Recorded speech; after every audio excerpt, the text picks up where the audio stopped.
Let's make 5 DIY projects that are perfect to gift. People will actually want to receive these as gifts. And you honestly may want to even make some of these for yourself too, because they are so fun. First, we're going to make a no-sew collage tote bag. Here's what you'll need to make the collage tote bag. You'll want a pre-made tote bag. I purchased this one, but you can easily make one as well. You'll want some fun fabric that is perfect for cutting out and making into a collage. You'll want a good pair of scissors. I love these Karen Buckley scissors that are lightly serrated. And then you'll want a fusible. I already started fusing some of the pieces of fabric that I want to use onto the fusible. And then of course, if you want, you can use some embellishments on it. I'm going to add some lace, so that does add some sew component, but it will just depend on the embellishments you want to use or not use. You don't have to. I'll post some links to different fusibles that you could use.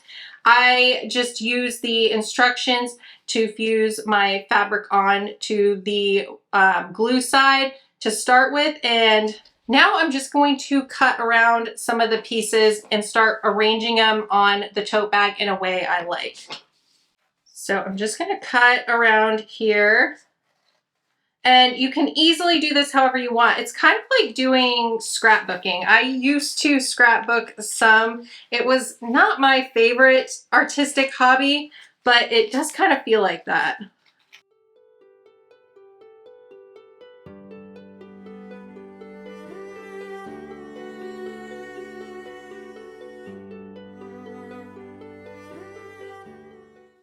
So the nice thing about the feel of these fabric pieces that I chose is that it kind of blends in with the bag as well. So I don't have to fill it as much as I may feel like I need to if I was using a different colored tote bag.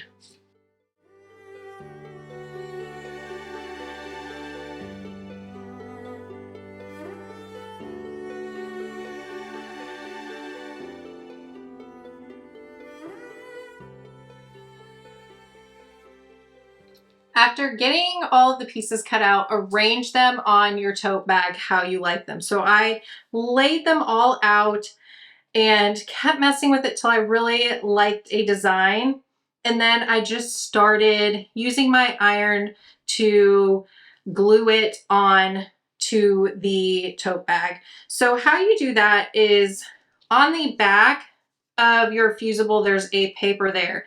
And you just peel it off and you'll see the glue sticking to your fabric. It's kind of shiny. If it doesn't come off looking shiny, it might still be attached to your paper. So just make sure, peel it slowly and make sure it's attached to your fabric.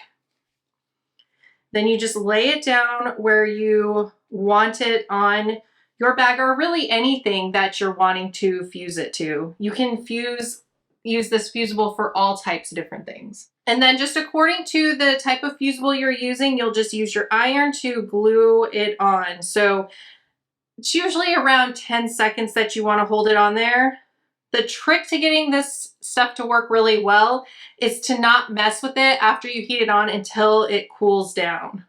And that's honestly it. This is so fun to do. It's a nice, fun way to customize something for yourself or for a friend. And it is so quick. As long as you have some really nice fabric that suits the person you're wanting to gift this to or yourself, you can make something really quickly and really fun. It's also fun to do with kids. So I added lace along the top of my tote bag. All I did was just sew right along the edge of the lace, attaching it to the top of the tote bag. And I just have it here in the back. I sewed right across it. You can see where it's cut here. And then I also sewed down right at the edge of where I overlapped and cut it off. I felt like sewing down just in that one spot would help make sure that the lace didn't unravel too far. So there it is, a quick and easy tote bag. And I'm leaving the back blank for right now, but I might end up adding some of the same design. I have a lot left over here on the back. I'm going to think about it, but I absolutely love how this turned out. It is so cute. All right, so let's move on to another quick project, and that is going to be a sweater with a quilt block on it. So all you'll need is a sweater and a quilt block. So if you're a quilter, you probably have a bunch of quilt blocks that you sewed to test something or whatever it may be, and this will be the perfect time to use that up. So first, turn your sweater inside out, and I'm going to make sure a pressing mat is down because I'm going to press this in place. And you're gonna just center your block how you think you would like it on the sweater. And then I'm going to use some glue to just kind of glue it in place. And I'm just going to do that around the outside of the block. So I'm using this acorn glue. It works really nicely, but you could also use just some school glue, a glue stick, whatever you like using that is washable and appropriate for sewing. So I'm just going to put a little bit just around the whole perimeter of the block, just to help make sure that it stays in place for me as I sew it in place. I don't want it shifting around on me.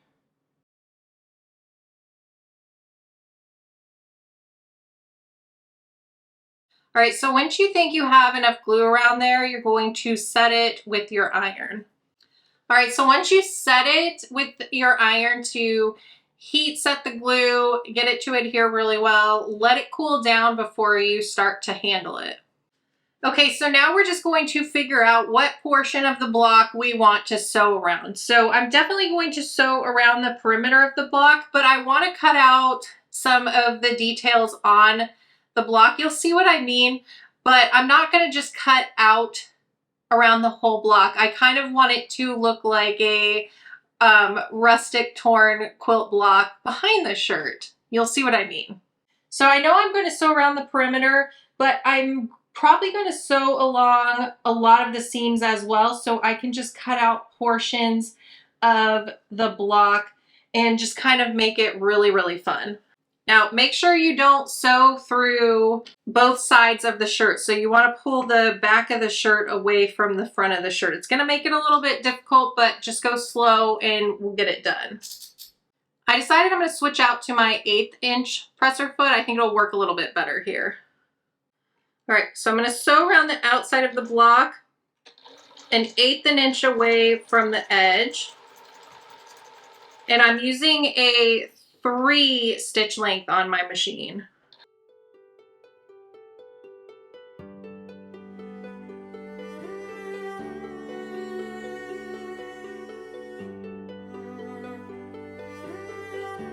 I keep making sure everything's pulled away.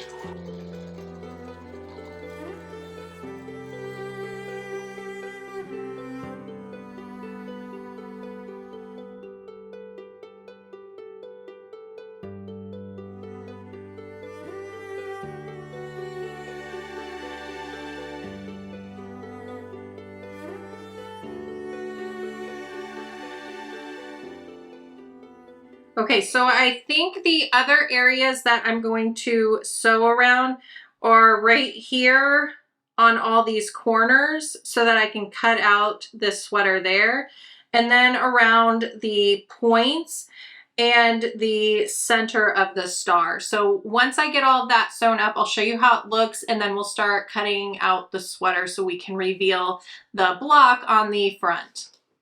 All right, so I got all this sewing done around the parts of the quilt block that I wanted to be able to cut out, and I went right on to cutting it. Completely forgot to turn the cameras on. I only got one part cut out though, so it's okay. I was just really excited about how it was turning out. So hopefully you can see on camera where I sewed. I'll show you on the back as well. So I just sewed along the seams of the areas that I wanted to cut out. And like I said, I wanted to cut out those corner parts here. And then I'm going to cut out the star points. I might cut out the center too. I'm going to see how it looks first with the corners cut. So to cut it out, it's really easy. All I do is just pull away the fabric from the block and make sure it's not where I'm going to snip the sweater. So I'm just going to snip the sweater right there. Just a little cut, and then I can start cutting around the area, the triangle here, that I want to be able to reveal the fabric from the block. So I'm gonna just cut like about 1/8 of an inch away from my stitches. And the thing that I really am not worried about is how the sweater looks, because I'm gonna show you when you kind of press here, you're gonna let it look all frayed, and it just is really gonna give a fun look to this anyway. So don't stress so much about how the sweater looks. Just make sure you don't cut through any of your stitches or through the fabric of the block.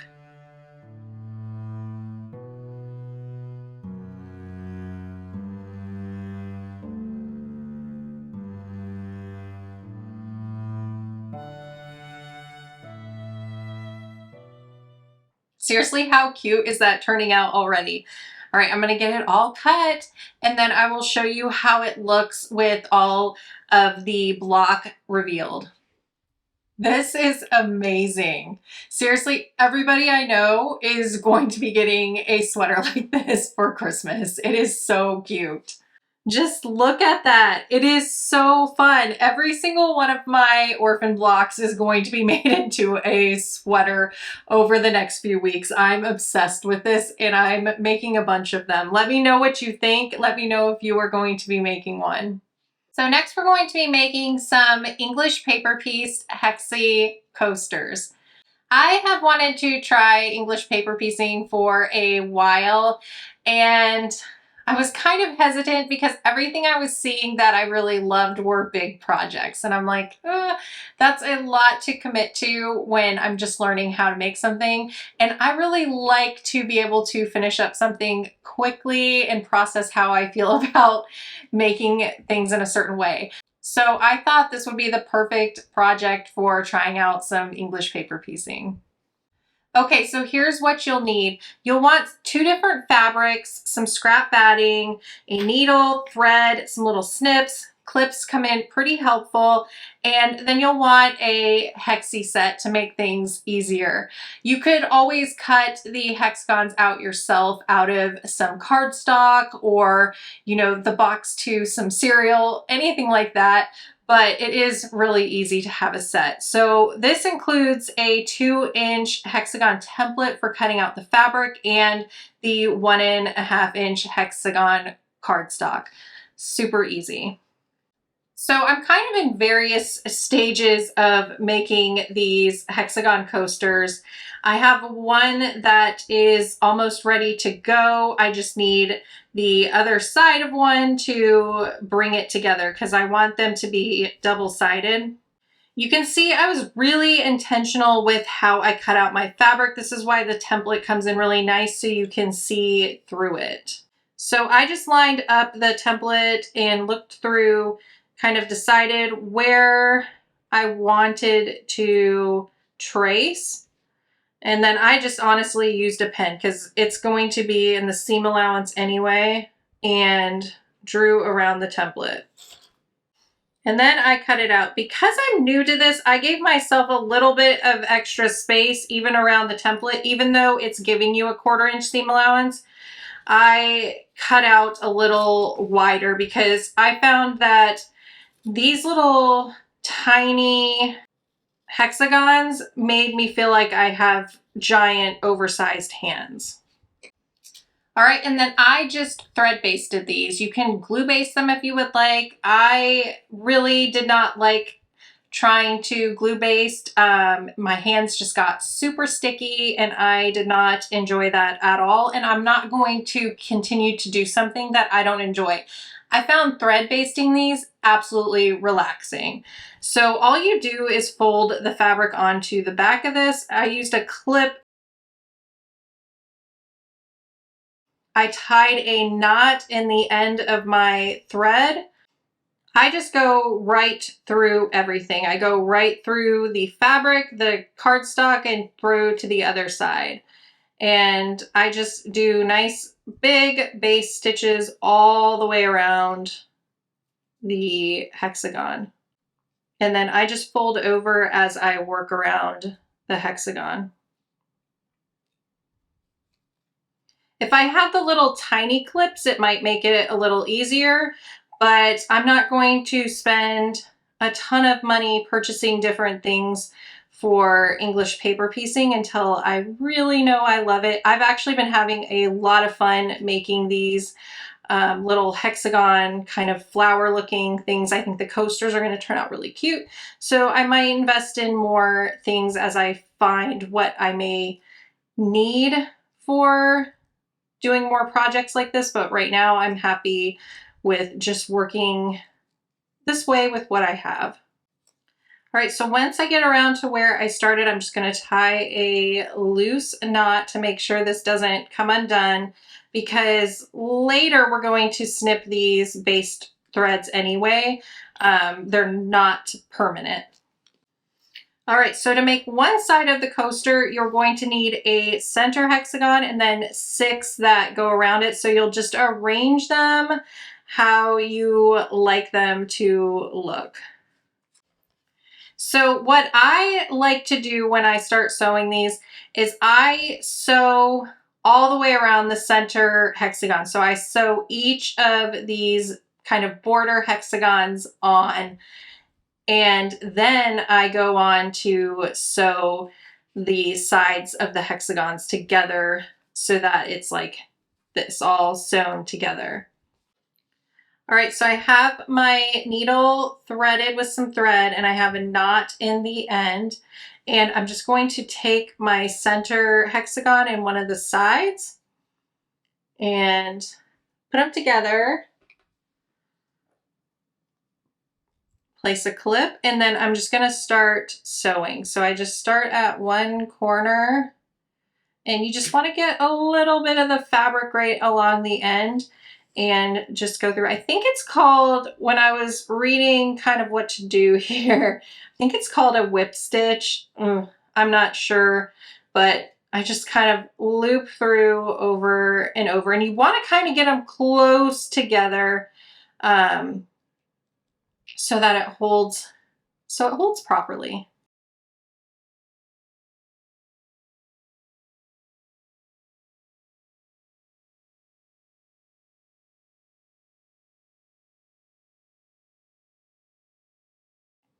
So when I get to the end of one of the sides of the hexagon, I do a final stitch and I kind of go through that loop, and it's kind of like a loose knot that I tie there, but I don't cut the thread.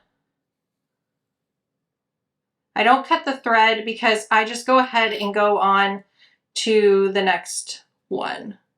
I guess I just feel like I'm saving time and thread that way. I don't know, it probably really doesn't, but I just go on to the next one and sew. I just start sewing. I honestly don't know if it's proper English paper piecing etiquette to sew the little hexagon flowers this way. I'm kind of one of those jump in and do what makes sense to myself kind of people. And I looked up a few things and mainly just looked up the stitches that you needed and how to base these and everything. And then I'm like, okay, I feel like I'm an expert now. I'm just gonna jump in, and probably not the right way to do things, but it's what makes me happy. I like to get started on something new when I've decided I want to try something that I haven't done before. I'm like a jump in and figure it out kind of person. All right, so keep sewing around the hexagon until it's like this, where all of the ends are on. And then to bring this together, you're going to fold it, and you're going to have to bend the cardstock, especially in the center one, and you're going to want to sew right along here. I put a clip in to hold it in place, and I have some thread here, and you're just going to start as close as you can to that center hexagon, and you're just going to sew across there, just like with the center going around the other sides of the hexagons. I have really enjoyed making all these other ones. It has been so much fun to just sit and hand sew. It's so relaxing to me. I don't know, it's very calming instead of having all the noise from the sewing machine and, you know, having to have, if I want to watch something while I'm sewing on the sewing machine, have the TV turned up really loud to hear it over the sewing machine. I find this so much more relaxing. And of course, I'm going to keep sewing on my sewing machine too. I'm not going to switch to just hand stitching, but I've really, really enjoyed lately all of the hand stitching projects that I've been working on, from hand quilting to doing these hexagons. I could just sit and make tons of these little hexagons. I feel like the longest part to this whole process is basting them for me, but I still find that part very relaxing as well. Right, so I just have a few more edges to sew together. And once you get it all sewn, you're going to want to trace around it onto your batting so that you can cut out some little hexagon batting shapes. Now, I cut them about 1/4 of an inch smaller than what I traced out, because when you put it on here, you're not going to want the batting to go past the edge of your hexagon. So once you get this completely sewn together, you can start taking out your basting stitches. I'm actually going to use the seam ripper here. So just gently pull them all out, and then you can take out the Hexi cardstock pieces as well. And you can reuse these until they literally fall apart, so don't throw them away. After removing all of the cardstock hexes, your hexagon flower is going to look like this. It's all floppy, and perhaps even the seams are pressing up. So I just press this really well with a hot iron. All right, and then you'll need one of the cut battings. So remember, it's going to be just a tad bit smaller than your hexagon flower. So put some glue around the edge. I'm going to use this acorn glue. You could use a glue stick, school glue, whatever you prefer using, and just go around the edge of the batting. You just want it to be able to hold in place as you finish off the hexagons by sewing it together. Right, so just place it on the hexagon. It should hold down all those seams along the edge and keep them in place for you. You can heat set the glue and then just let it cool down before you move on with your next steps. So you're going to need 2 of these.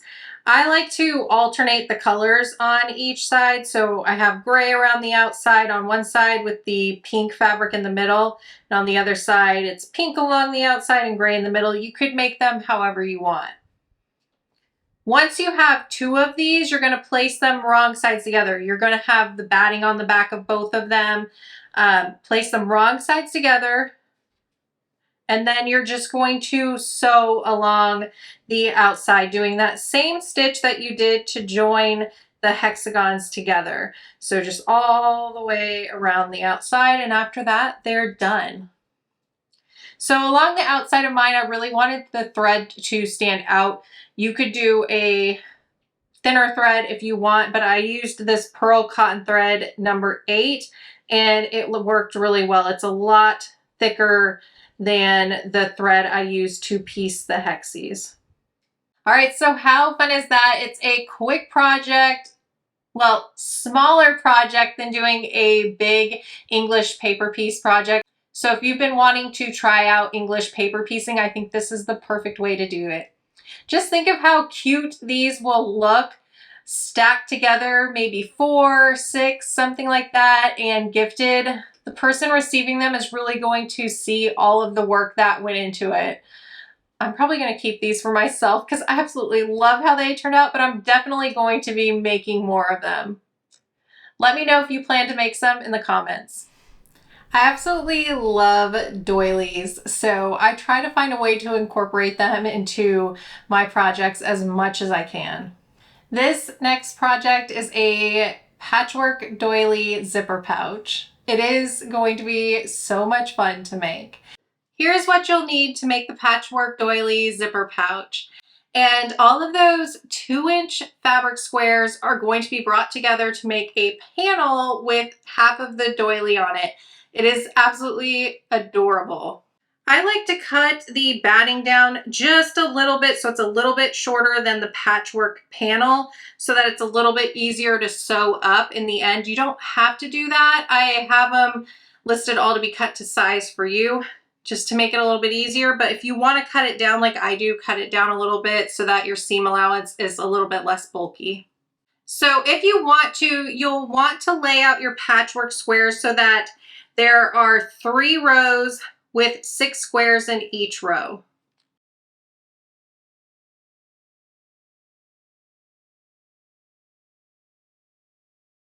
All right, so you're going to take the first 2 squares in each row and sew them together. I like to chain piece these, so that's why I'm doing them this way.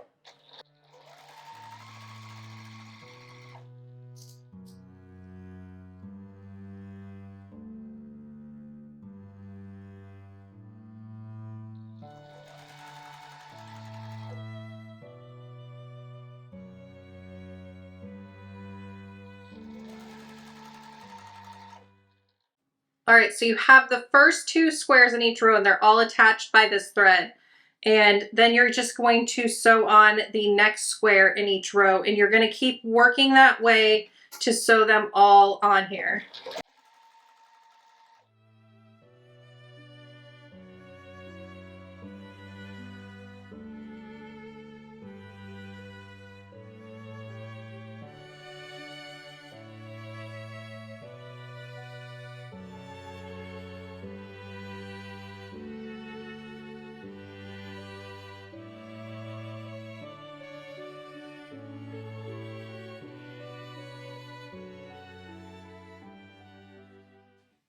All right, so now you're going to want to press the seams on this patchwork panel. And this, I feel like, is one of the most important parts to make sure your points meet up nicely and to make sure this panel is nice and easy to quilt and work with later. So for the first row, press all the seams to the left. And for the last row, press all the seams to the left. And then for the middle row, press them all to the right. All right, so see how these seams are pressed nice and flat? This is going to make this come together really easily.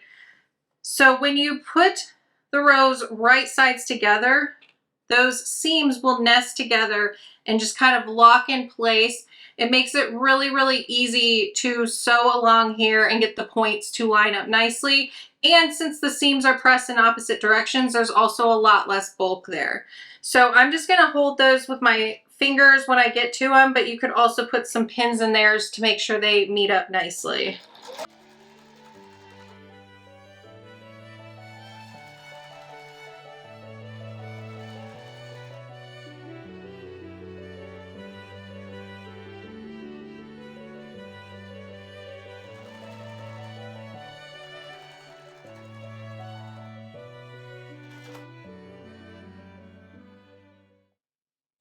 All right, so they all meet up pretty good. I got a little out of control here, but overall it's perfect for me. So we'll do the same thing with the final row, get them to line up.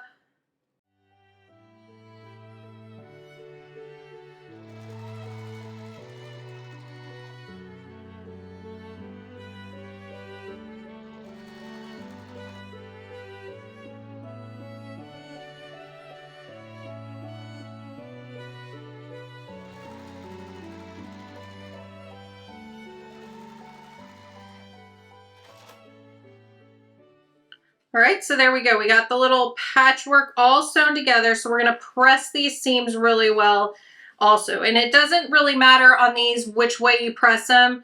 I'm just gonna press them in the same direction up. All right, and then we're just gonna grab the batting piece, and I am going to leave extra space up by where I sew the zipper and along the sides and line this up.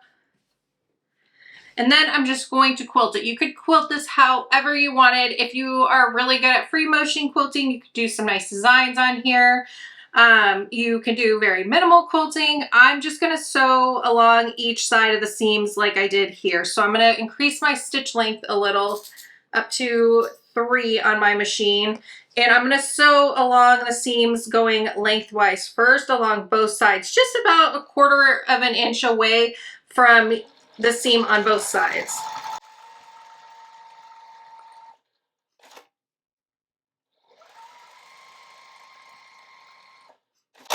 If you have just started free motion quilting or have been wanting to learn how to do that, this is the perfect time to do that on a small little project like this.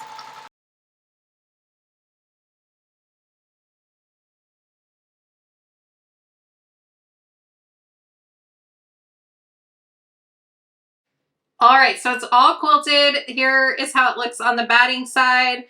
So I just feel like this fabric together just feels like elegance to me. I don't know. I just love the way this looks. Okay, so now all we need to do is attach the doily to it. So I just took a doily and I cut it in half for this.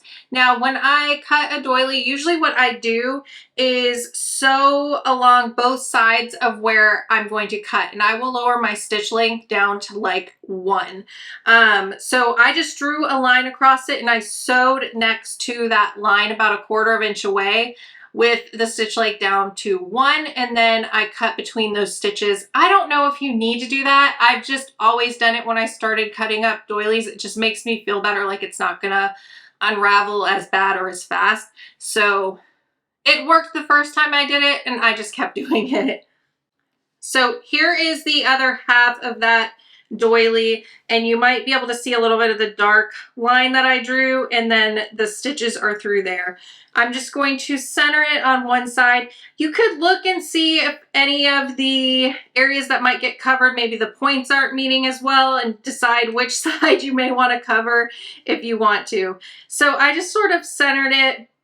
This will probably shift a little bit on you. You could try to spray baste it down or pin it down really well to try to keep it in place.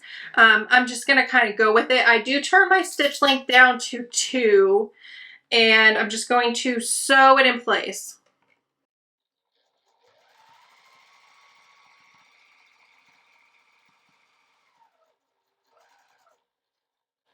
You may want to get some thread that will match nicely with your project if you're doing different colors than I am,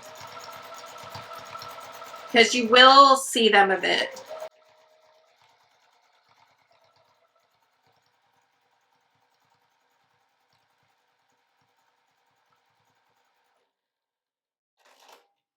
All right, so there we go.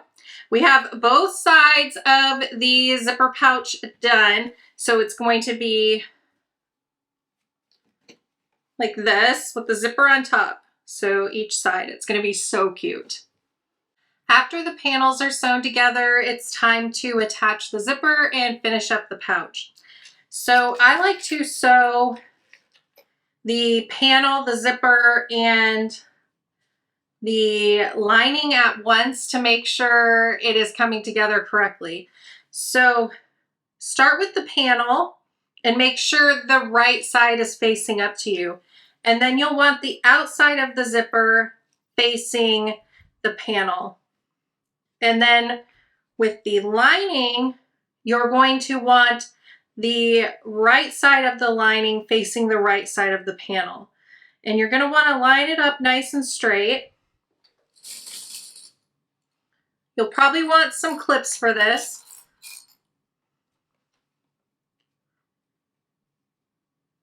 And then just slowly clip it all in place, making sure everything's lined up properly.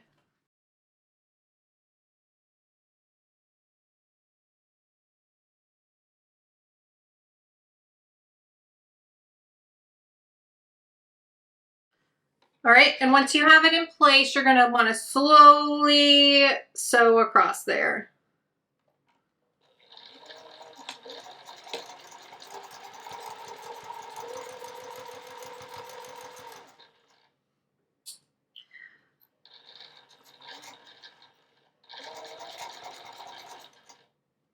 Once you get to where the zipper is, it can be kind of tricky. So stop sewing, make sure your needle's down, and then just kind of move the zipper out of the way.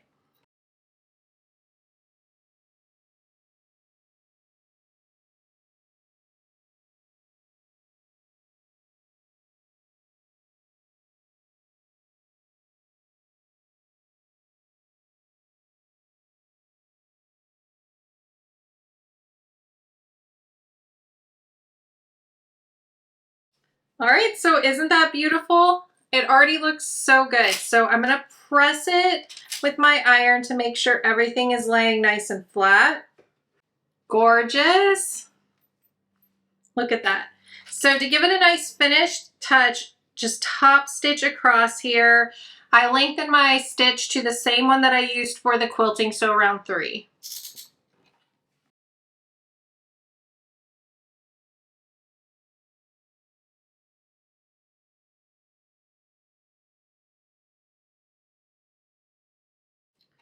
All right, and then we're going to do the exact same thing with the other side of the zipper. Okay, so this is Fallon from the future. At this step, when you do the top stitching across here, I want you to remember to pull your lining away. So don't top stitch through your lining, just top stitch across the patchwork panel. And I'll show you why at the end, but you'll be so thankful that you did this step. Sometimes you can, while filming, just kind of not think about things or remember things because you have so much stuff going on.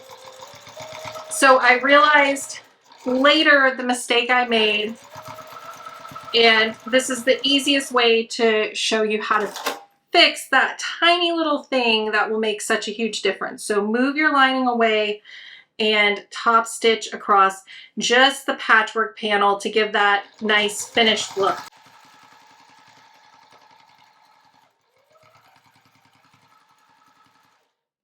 All right, and so then you'll just follow the rest of the steps that I show, and I'll show you why it makes such a big difference later on.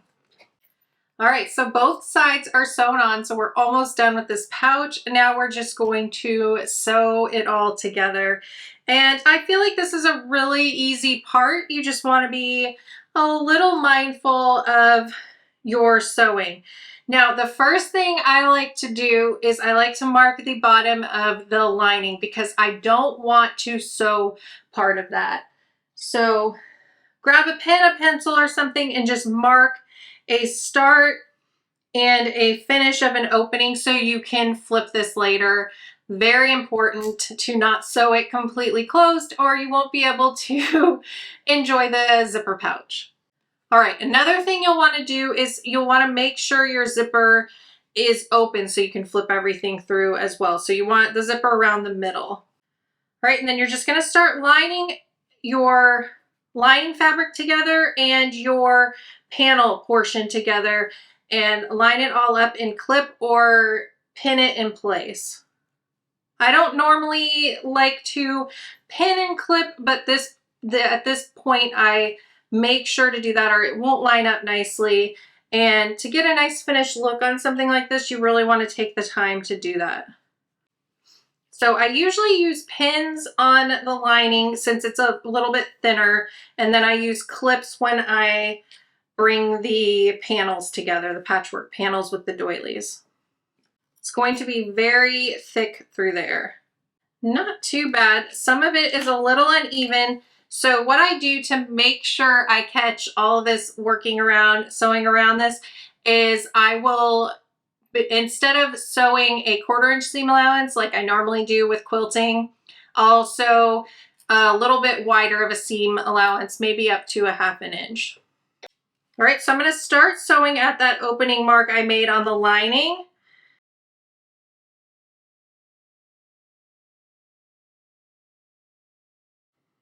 Okay, when I sew over where the zipper is, I'm going to go very, very slow. They like to break my needles. So I found that when I go slower, hopefully it won't happen.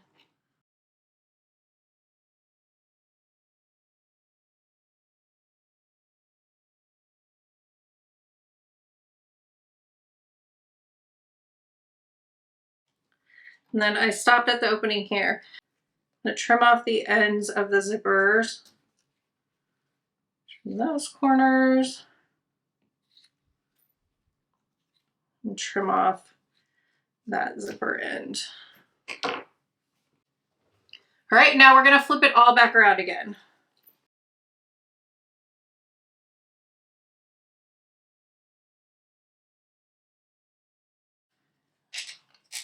Tool to push out the corners.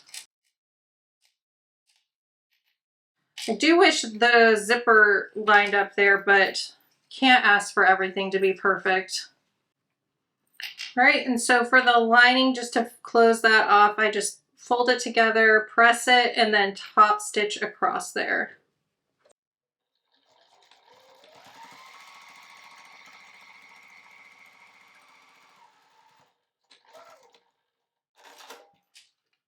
Okay, push the lining back inside of the bag.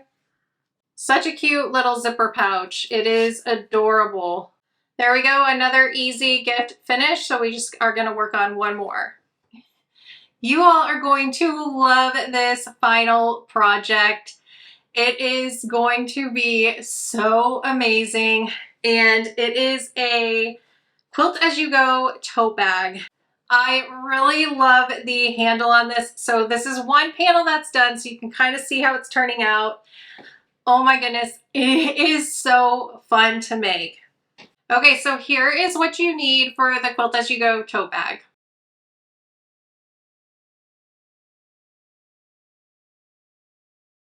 Now, if you don't want to make the braided rope handle, that is totally fine. I think it adds a nice natural look to the bag, but you know, if it's not your thing, I will include in the description of this video a link to some other tote bags I made where you can make a cloth handle for this and it will turn out just the same. Now, if you want to make the braided rope handle, it is really, really easy. You'll just cut your rope about 10 inches more than the length that you want your strap to be. This is just some cotton rope.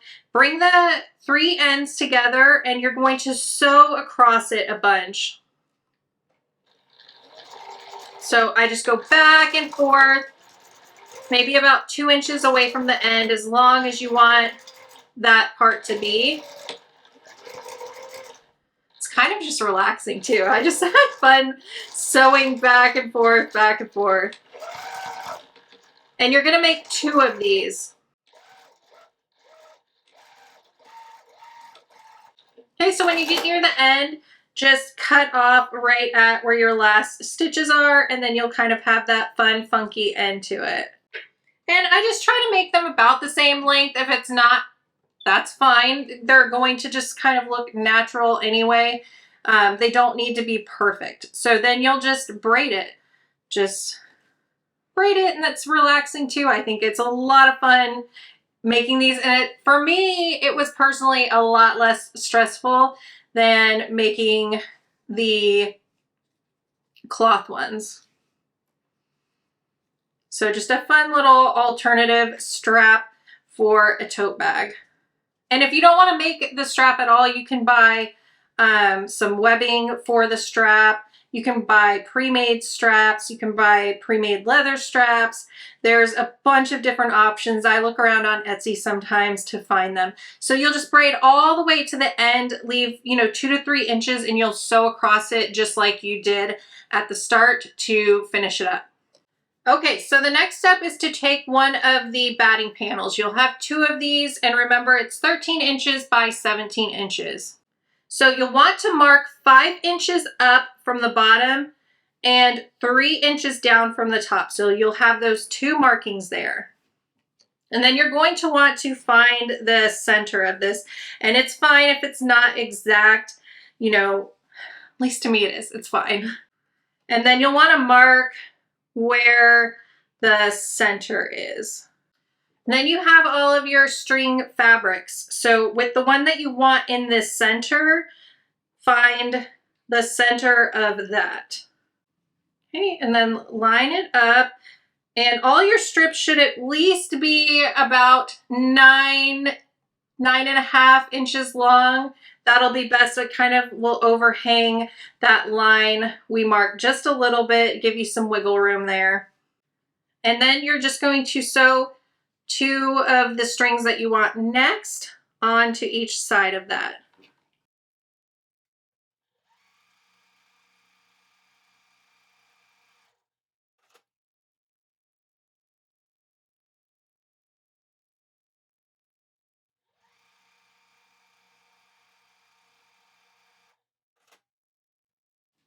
All right, and I like to press those with heat as I work. You don't have to if you don't want to, if you finger press it well enough, but I go ahead and press it. And then we're gonna add our next 2 strings of fabric on to each side here. And we're going to keep repeating that until we build all the way out to the edge.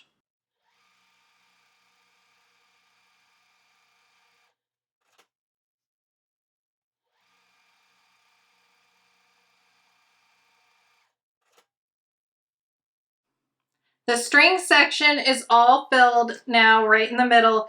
Now what you'll want to do is mark 5 inches up from the bottom and 3 inches from the top, because that marked line we did before is covered now. So you'll want to be able to see it.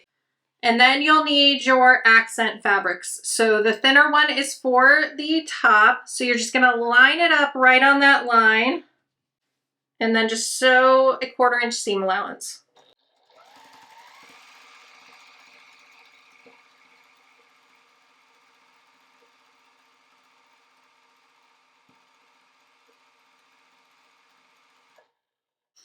Right, and you'll want to press that, and it just immediately cleans everything up. Look how nice and polished that looks compared to the other side. So let's fix the other side as well. So line up that bottom accent on that line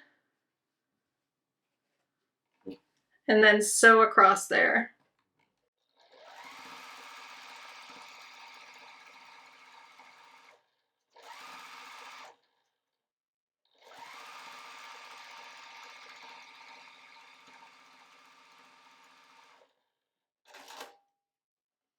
Right, so press that as well.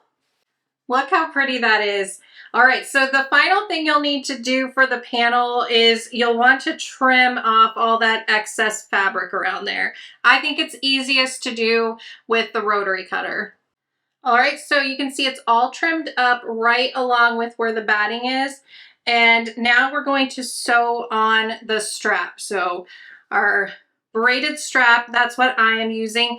I measured over 4 inches from the side, and that's where I'm going to sew these straps in place. And I'm just going to sew back and forth right here along where the braid is. I'm not going to sew all the way down there. I kind of want it to be able to flip up. If you want to sew it all the way down, go ahead and do that. But I'm going to go back and forth a few times just to make sure it's attached nice and strong.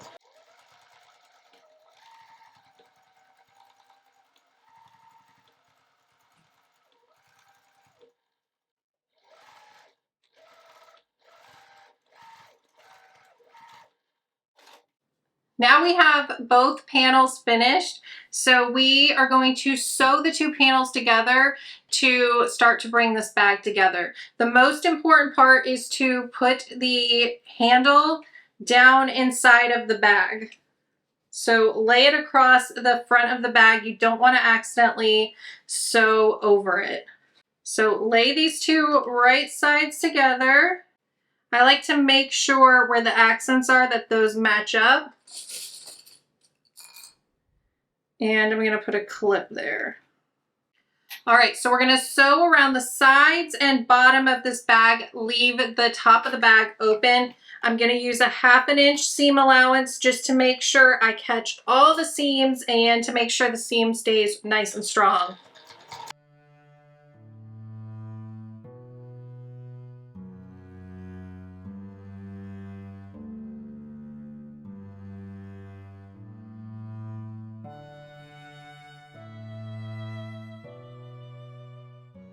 This is how it's going to look. The sides are sewn, the bottom is sewn, and the top is open.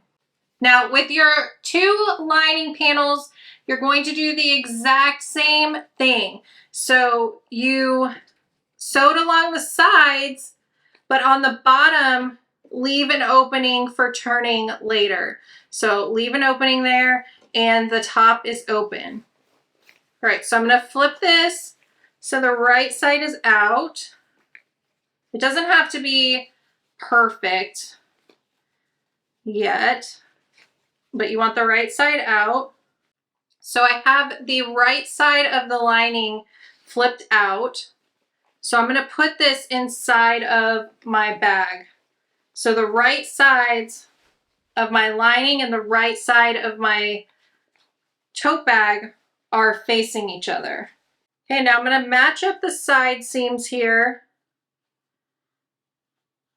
I'm gonna flip them opposite of each other. And I have the raw edge lining up. And I'm gonna work all the way around this bag, clipping it in place. All right, and now I'm gonna sew a 1/2 inch seam allowance around here.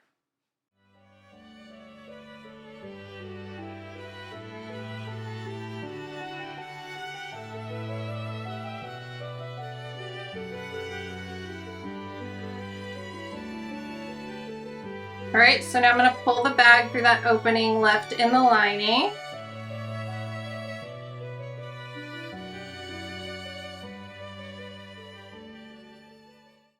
Push the lining down into the bag. Push out all the corners. If you need to, you can trim the corners so that they poke out nice.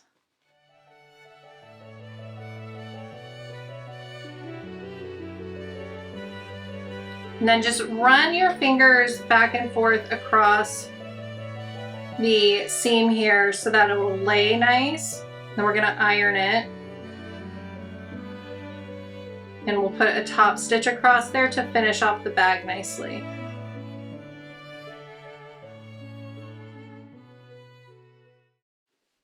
All right, I'm gonna trim these corners because they're not pushing out nice for me. So what you do is just trim off.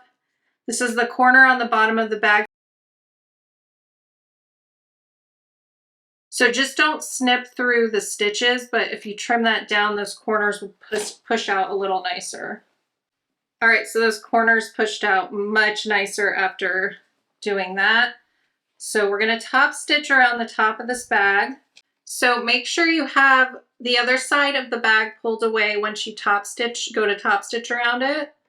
I'm gonna put my stitch length up at 3, and I'm just gonna sew about 1/8 of an inch away from the edge, all the way around.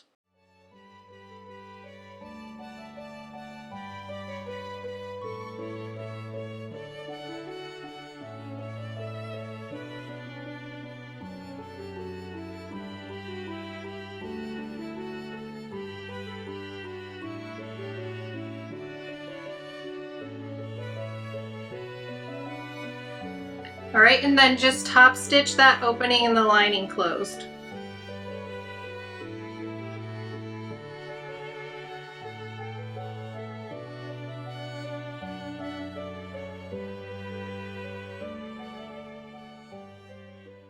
All right, now the tote bag is finished. It is absolutely so cute. It just has such a natural look to it with this type of strap. So if you wanted to keep the strap more in place, you could stitch it in place up to the end. I like that I can kind of turn it down if I want to, depending on what I have in it. But definitely stitch the strap in place if you don't like it so loose, but it is nice and strong on there. I love how it turned out. Let me know what you think. Let me know if you were gonna make one. I had so much fun putting all these small projects together. I hope you make some of them. Let me know in the comments if you do. Thanks so much for watching, and I'll see you in the next video. Bye.